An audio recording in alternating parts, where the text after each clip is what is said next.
Russian propaganda is framing a capitulation scenario for Ukraine and splitting the world. In the new episode of 60 Minutes, Russian television continues to shape the narrative of the inevitability of Ukrainian concessions and the complete shift of the center of decision-making from Kyiv to Washington. The plot revolves around two key ideas. Zelensky's time is running out, and Europe is no longer in control. The program weaves together disparate sources, both real and fictional, into a coherent picture in which Ukraine's fate is effectively sealed and the West is divided. 1.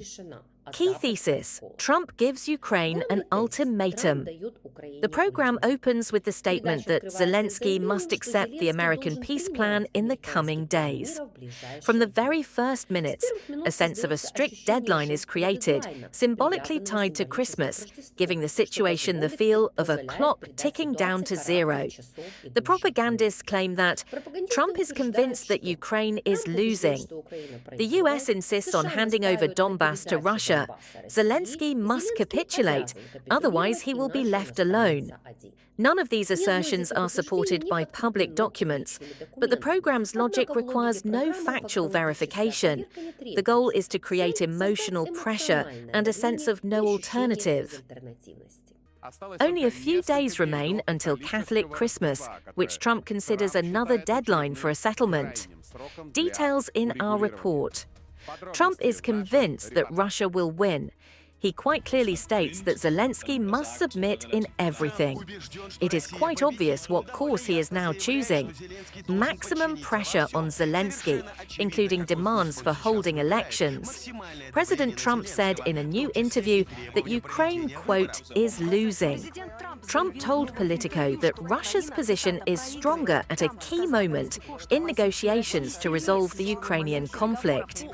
It seems that the president has gotten it into his head that Donbass should go to Russia in any case. 2. Delegitimization of Ukraine and the long-standing motif of failed democracy.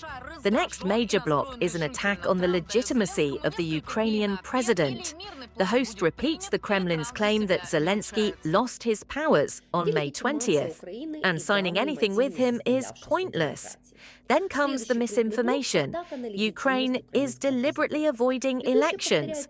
The refusal to hold elections is proof of undemocratic behavior. The US supposedly always held elections, even during wars, so Kyiv must too. In reality, martial law regulations in Ukraine directly prohibit holding national elections. This is not a political choice by the authorities, but a legal norm known to any lawyer. However, the Russian broadcast turns this legal peculiarity into an accusation, creating the image of an illegitimate government with which discussion is fundamentally impossible. 3. Propaganda construct. Zelenskyy capitulates point by point. The program builds a sequence of Zelenskyy's admissions: lack of strength to recapture Crimea, lack of NATO prospects, agreement to neutrality, readiness to participate in elections, attempts to beg for security. Each of these statements is heavily interpreted, taken out of context, or distorted. But the message is unambiguous. The authorities in Kyiv are panicking, seeking survival, not strategy.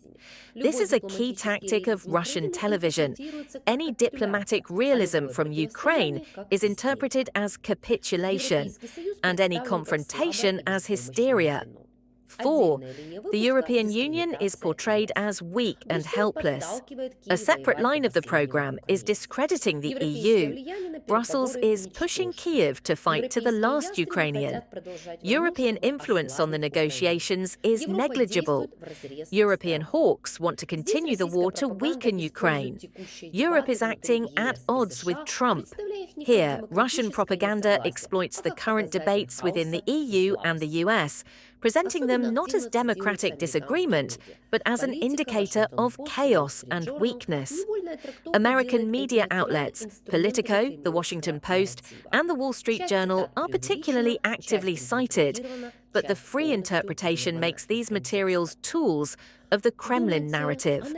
Some quotes are exaggerated, some are misinterpreted, and some are completely taken out of context.